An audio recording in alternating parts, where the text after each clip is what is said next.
यह अन्न अमृत रूप हो। फिर उदार चेता साधक हाथ जोड़कर अत्यंत प्रसन्नता पूर्वक प्रार्थना करें। श्री सूक्त का चमकाध्याय सहित पाठ करें। पुरुष सूक्त की विधिवत आवृत्ति करें।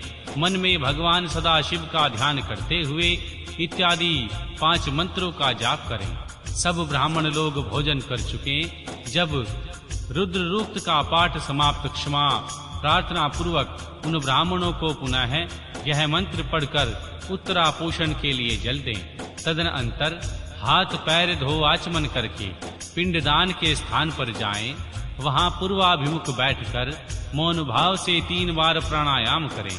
इसके बाद मैं नंदी मुख श्राद्ध का अंगभूत पिंडदान करूंगा, ऐसा संकल्प करके दक्षिण से लेकर उत्तर की ओर 9 रेखाएं खींचें। उन रेखाओं पर क्रमशः 12 पूर्वाग कुश बिछाएं।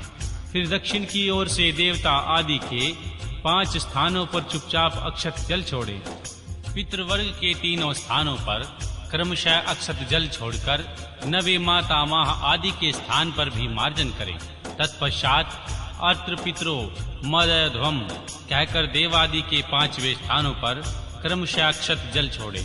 इस प्रकार अवनेजन के 5 स्थानों पर प्रत्येक के लिए 3-3 पिंड दें। इसी तरह शेष स्थानों पर भी अपने ग्राह सूत्र में बताई हुई पद्धति के अनुसार सभी पिंड पृथक पृथक देने चाहिए। फिर पितरों के सद्गुण पुण्य के लिए जल अक्षत अर्पित करें। तत्पश्चात अपने हृदय कमल में सदा शिवदेव का ध्यान करें और पूर्वोक्त इत्यादि श्लोक का पुनः पाठ करके ब्राह्मणों को नमस्कार पूर्वक यथाशक्ति दक्षिणा दें। फिर त्रुटियों के लिए क्षमा प्रार्थना करके पितरों का विसर्जन करें।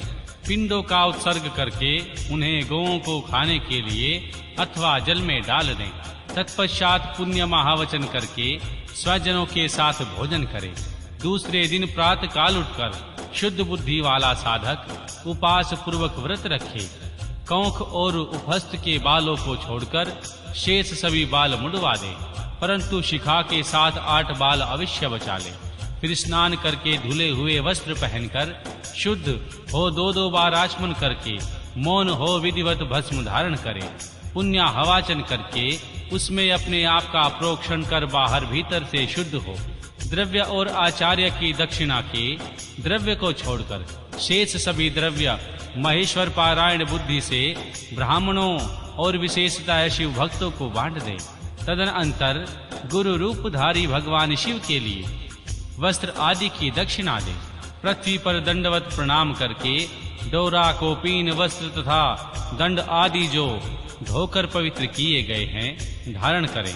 तदनंतर होम द्रव्य और समाधि आदि लेकर समुद्र या नदी के तट पर, पर्वत पर, शिवालय में, वन में तथा गौशाला में किसी उत्तम स्थान का विचार करके वहां बैठ जाए और आचमन करके पहले मानसिक जाप करे।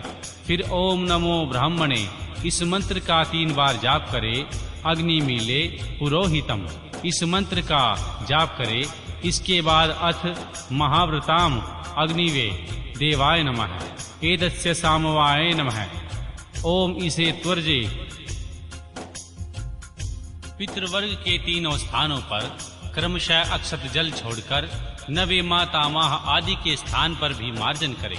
तत्पश्चात अत्र पितरो मदध्वम कहकर देवादि के 5वें स्थानों पर क्रमशः अक्षत जल छोड़ें। इस प्रकार अवनेजन के 5 स्थानों पर प्रत्येक के लिए 3-3 पिंड दें। इसी तरह शेष स्थानों पर भी अपने ग्राह सूत्र में बताई हुई पद्धति के अनुसार सभी पिंड पृथक पृथक देने चाहिए।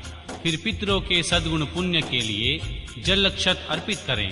तत्पश्चात अपने हृदय कमल में सदा शिवदेव का ध्यान करें और पूर्वोक्त इत्यादि श्लोक का पुनः पाठ करके ब्राह्मणों को नमस्कार पूर्वक यथाशक्ति दक्षिणा दें। फिर त्रुटियों के लिए क्षमा प्रार्थना करके पितरों का विसर्जन करें। पिंडों का उत्सर्ग करके उन्हें गौओं को खाने के लिए अथवा जल में डाल दें। तत्पश्चात पुण्य महावचन करके स्वजनों के साथ भोजन करें। दूसरे दिन प्रातः काल उठकर शुद्ध बुद्धि वाला साधक उपास पूर्वक व्रत रखे। कौख और उपहस्त के बालों को छोड़कर शेष सभी बाल मुड़वा दे, परंतु शिखा के 7-8 बाल अवश्य बचा ले। फिर स्नान करके धुले हुए वस्त्र पहनकर शुद्ध हो 2-2 बार आचमन करके मौन हो विधिवत भस्म धारण करे। पुण्य हवाचन करके उसमें अपने आप का प्रोक्षण कर बाहर भीतर से शुद्ध हो। द्रव्य और आचार्य की दक्षिणा के द्रव्य को छोड़कर शेष सभी द्रव्य महेश्वर पारायण बुद्धि से ब्राह्मणों और विशेषतः शिव भक्तों को बांट दे। तदनंतर गुरु रूपधारी भगवान शिव के लिए वस्त्र आदि की दक्षिणा दे। पृथ्वी पर दंडवत प्रणाम करके डोरा, कोपीन, वस्त्र तथा दंड आदि जो धोकर पवित्र किए गए हैं धारण करें। तदनंतर होम द्रव्य और समाधि आदि लेकर समुद्र या नदी के तट पर, पर्वत पर, शिवालय में, वन में तथा गौशाला में किसी उत्तम स्थान का विचार करके वहां बैठ जाए और आचमन करके पहले मानसिक जाप करे। फिर ओम नमो ब्राह्मणे इस मंत्र का 3 बार जाप करे। अग्नि मीले पुरोहितम इस मंत्र का जाप करे। इसके बाद अथ महाव्रताम अग्निवे देवाय नमः एतस्य सामवाय नमः। ओम इसे त्वर्जे त्वे वायवस्त अग्नाय इताहि वीताय तथा शन्नो देवी अभिरस्ताय इत्यादि का पाठ करें। तत्पश्चात माया र स त जय भय न लग पंचव्याक्षराम सामवयाय नमः समावनातः अथाह शिक्षा प्रवक्ष्यामि वृद्धि द्वेच अथातो धर्म जिज्ञासा अथातो ब्रह्म जिज्ञासा इन सब का पाठ करें।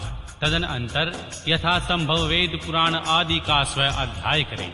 इसके बाद ओम नमे ब्राह्मणे नमः, ओम इंद्राय नमः, ओम सूर्याय नमः, ओम सोमाय नमः, ओम प्रजापताय नमः, ओम आत्मने नमः, ओम अंतरात्मने नमः, ओम ज्ञानात्मने नमः, ओम परमात्मने नमः इत्यादि रूप से ब्रह्मा आदि शब्दों के लिए ओम और अंत में नमः लगाकर उनके चतुरार्थ रूप का जाप करें। इसके बाद 3 मुट्ठी सत्तू लेकर प्रणव के उच्चारण पूर्वक 3 बार अवश्य खाए और प्रणव से ही 2 बार आचमन करके नाभि का स्पर्श करें। उस समय आगे बताए जाने वाले शब्दों के आदि में प्रणव और अंत में नमः स्वाहा जोड़कर उनका उच्चारण करे। यथा ओम आत्मने नमः स्वाहा, ओम अंतरात्मने नमः स्वाहा, ओम ज्ञानात्मने नमः स्वाहा, ओम परमात्मने नमः स्वाहा, ओम प्रजापताय नमः स्वाहा इत्यादि। तदनंतर पृथक पृथक प्रणव मंत्र से ही दूध दही मिले हुए घी को अथवा जल को 3 बार चाट कर पुनः 2 बार आचमन करके इसके बाद मन को स्थिर करके सुस्थिर आसन पर पूर्वाभिमुख बैठकर शास्त्रोक्त विधि से 3 बार प्राणायाम करें।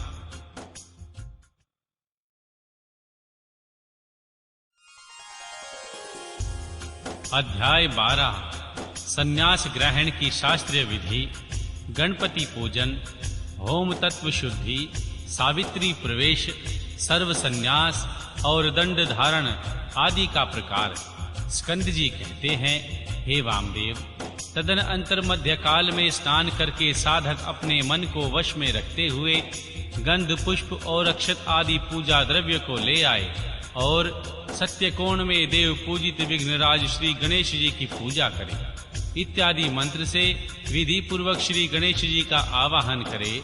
आवाहन के पश्चात उनके स्वरूप का इस प्रकार ध्यान करना चाहिए। उनकी अंग कांति लाल है, शरीर विशाल है, सब प्रकार के आभूषण उनकी शोभा बढ़ा रहे हैं। उन्होंने अपने कर कमलों में कर्मशः पाश, अंकुश, अक्षतमाला तथा वर नामक मुद्राएं धारण कर रखी हैं। इस प्रकार आवाहन और ध्यान करने के पश्चात शंभु पुत्र गजानन की पूजा करके खीर, पुआ, नारियल और गुड़ आदि का उत्तम नैवेद्य निवेदन करें। तत्पश्चात तंबूल आदि दे उन्हें संतुष्ट करके नमस्कार करें और अपने अभिष्ट कार्य को निर्विघ्न पूर्ति के लिए प्रार्थना करें। तदनंतर अपने ग्राह सूत्र में बताई हुई विधि के अनुसार उपास अग्नि में अज्यभागान हवन करके अग्नि देवता संबंधी यज्ञ विषयक स्थाली पाक होम आदि कराना चाहिए। इसके बाद भू स्वाहा इस मंत्र से पूर्णाहुति होम करके हवन का कार्य समाप्त करें। तत्पश्चात आलस्य रहित हो, अपराहत काल